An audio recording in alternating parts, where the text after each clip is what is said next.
7h39 et c'est tout de suite le billet de Judith Mergui. Bonjour Judith, comment ça va ce matin ? Bonjour mesdames, écoutez, ça va comme quelqu'un qui vient d'héberger un Covid dans son corps pendant 15 jours, voilà, un peu comme recevoir toute la famille du bled. Ça te retourne la baraque et puis quand il dégage, tu es épuisé. Ouais, c'est vrai. Bon alors Judith, vous nous avez promis hier un débrief de cet isolement, vous venez à peine d'en sortir. Ah, j'en voyais plus la fin. Ah vraiment. Et d'ailleurs, quand je suis ressortie pour la première fois au bout de 15 jours, je voulais parler à tout le monde. Ah non, mais vraiment, même vous, j'étais contente de vous revoir, Ilana. Donc, je vais vous dire quand même. Encore heureux. Bon, vous étiez heureuse de côtoyer à nouveau des êtres humains, en fait. Ah ouais, c'est le moins qu'on puisse dire. J'étais tellement émue de recroiser des gens. J'ai voulu apparemment faire un hug forcé aux vigiles de mon supermarché. Ils ont dû appeler la sécurité chez Franprix pour me décoller. Non mais attendez, Ilana, vous vous moquez comme ça, mais vous savez pas ce que c'est de pas voir. Rendez-vous compte, ne voir personne, pas un être humain, ne pas sortir pendant 15 jours. Non, c'est vrai. En effet, puisqu'on rappelle, vous avez vécu un isolement des plus stricts, absolument seul et sans sortir une seule fois. Voilà. Et en plus, au début de l'isolement, tu ne sais pas du tout encore que ça va attaquer ton cerveau, cette histoire. C'est-à-dire que tu te dis, bon, ça va, je m'organise un petit peu, quoi. Je vais faire livrer des cours, je vais faire des visios avec ma famille, je vais regarder Netflix. Ouais, j'aurais pensé faire pareil. Et voilà. Sauf que le catalogue Netflix, tu le fumes plus vite qu'une clope en plein Mistral. C'est-à-dire qu'au bout de 2 jours, moi, je regardais déjà des séries en turc et en japonais. Ah, mais il y a les visios avec la famille. Ah non, aussi. mais ça, j'ai arrêté très vite, Ilana. Je vous arrête, la connexion était pourrie, d'accord ? Ah bah donc ça. toi, tu lui dis ton pote que tu es au plus mal, tout d'un coup tu l'entends se marrer, ça t'énerve. En fait, il vient d'entendre la vanne en décalé que t'as fait il y a 10 minutes. C'est horrible ce décalage. C'est comme un peu avec vous, Ilana. Vous savez, quand je viens faire un billet et que vous n'êtes pas réveillé, vous riez au mauvais endroit. C'est pareil. Voilà. Donc non, voilà. Franchement, je vous le dis, socialement, moi, j'ai préféré couper. Et alors, je vais vous dire un truc. On me l'a bien rendu.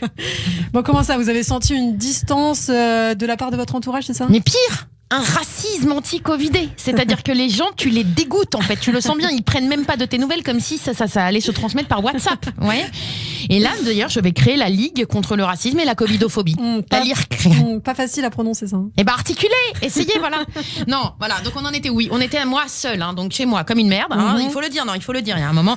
Alors après, attention, mon entourage m'a pas manqué très longtemps parce que très vite, je me suis mise à parler toute seule, vous voyez ? Et ben, vous voyez, au moins moi, Ilana, je comprends les vannes au bon moment. Là, tout de suite. Bon, vous insistez sur la différence entre confinement et isolement. Oui, voilà, ça n'a rien à voir vraiment. En confifi, tu peux sortir un petit peu. Vous voyez ce que je veux dire ?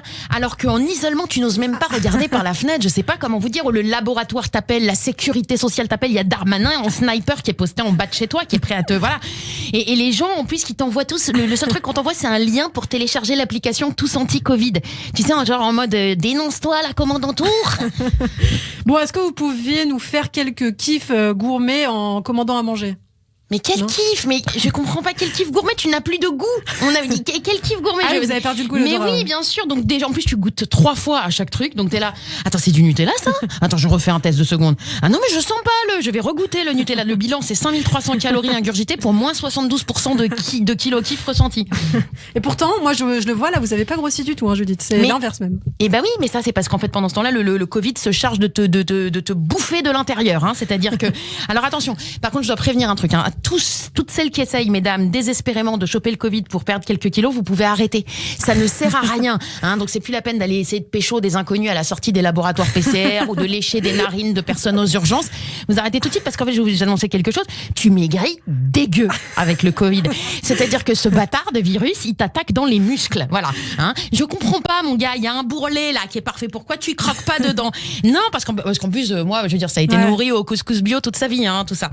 Non, ça va. Vous avez pas trop de bourrelet non plus. Qu'est-ce que vous en savez, Ilana? Je me déshabille en plein studio, on en a tous un bourrelet. Les auditeurs ne connaissent pas notre vie en dehors du studio. Mais oui, non, mais là, je vous le dis, ils n'ont pas envie de la connaître, d'autant plus que je vous dis que le Covid, lui, il vient, il t'attaque dans le muscle, en fait, vous voyez. Donc là, par exemple, l'adducteur, vous connaissez ce muscle? Ouais, bien sûr. C'est le creux de l'intérieur de la cuisse, vous savez, celui qui a la texture d'un flanc d'ânette. Voilà. Et bah, c'est celui qu'on essaye, mesdames, qu'on essaye de contracter très fort, là, quand on essaie, à la plage, quand on est entre le transat et l'eau, qu'on veut marcher vers l'eau comme ça, quand on essaye et que pourtant, on a beau le contracter, on sent que la cuisse, elle arrive en 2 fois. Il y a d'abord la jambe qui arrive et puis après l'abducteur amolli. Bref, donc ça, c'est un petit peu la pièce défaillante du corps humain. Et le Covid, en plus, il fait fondre le peu que j'en avais. Alors que vous savez combien de cours de body pump ça m'avait pris pour construire ça, là. Puis alors, je vais tirer une croix dessus, parce qu'en plus, avec les salles de sport qui vont pas réouvrir avant 2053. Ça, c'est vraiment embêtant. Bon, on parle d'un virus fourbe. Est-ce que vous avez eu d'autres surprises? Oui, il y a un moment, vers le 5e jour, il y a eu un stade où il s'est mis sur mes lombaires et il voulait plus bouger, le con. C'est-à-dire, non, je sais pas s'il matait mes fesses ou quoi, mais alors vraiment, il s'est régalé. Il y a un alien avec avec des douleurs dans le bas du dos, c'était horrible. Alors en temps normal, c'est vrai que si ça t'arrive, t'es bloqué, tu gueules, tu ronchonnes, tu passes un petit peu tes nerfs sur ton mari ou tes proches, mais là tu es seule. Ouais. Tu es seule. C'est-à-dire que moi j'ai dû supporter mes propres jérémiades et laissez-moi vous dire qu'elle est insupportable à friser. Ah bah je vous le fais pas dire, hein. Je subis ça au quotidien, n'est-ce pas Judith? Donc bloqué du dos complètement. Ah mais complètement, je rampais sur le sol pour rejoindre les toilettes, tout ça dans mon pyjama plein de miettes de chips goût barbecue sans goût, vous voyez, en train de parler seul et de m'engueuler mon moi malade qui ne rampait pas assez vite. Et c'est là que j'ai dit, dis donc ma Juju, est-ce qu'il est peut-être pas temps que t'arrêtes de dire que t'es asymptomatique. Voilà. Et là j'ai assumé mon Covid, j'ai pris conscience, j'ai fait face. Enfin, j'ai fait 2-3 quarts parce que j'étais bloquée du dos. Et le virus a fini par partir. Et ben ouais, il est reparti, le Covid, sans prévenir. Il a foutu un bordel monstre et il s'est barré, sans un SMS, sans rien. Donc voilà, du coup, je suis de nouveau sur le marché des négatifs. Alors après, attention, quand je suis sortie et que j'ai vu le foutage de gueule du deuxième confinement, je me fais pas trop de soucis. Un Covid de perdu, 10 de retrouvé, à mon avis. Bon, pour conclure, vous retenez quoi de cette étape difficile, hein? Eh ben écoutez, franchement, j'ai envie de vous, pour être très honnête avec vous, je crois que ce qui m'a vraiment fait tenir, c'est un truc que j'ai identifié tous les jours, quel que soit mon état, j'ai tenu à écrire en fait mon billet pour ce rendez-vous de matinale. Me parler au quotidien aussi, évidemment. Pardon ? Me parler au quotidien aussi, évidemment. Oui, un petit peu. Alors par contre, c'était une déclaration d'amour aux auditeurs que j'étais en train de faire, donc Ilana, si vous pouviez, bah bon, la boucler finalement, hein. Qu'est-ce que vous dire d'autre ?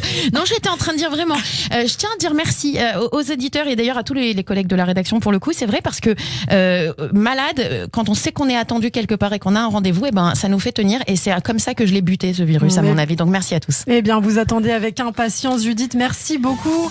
Judith qu'on retrouve dès demain pour un nouveau billet.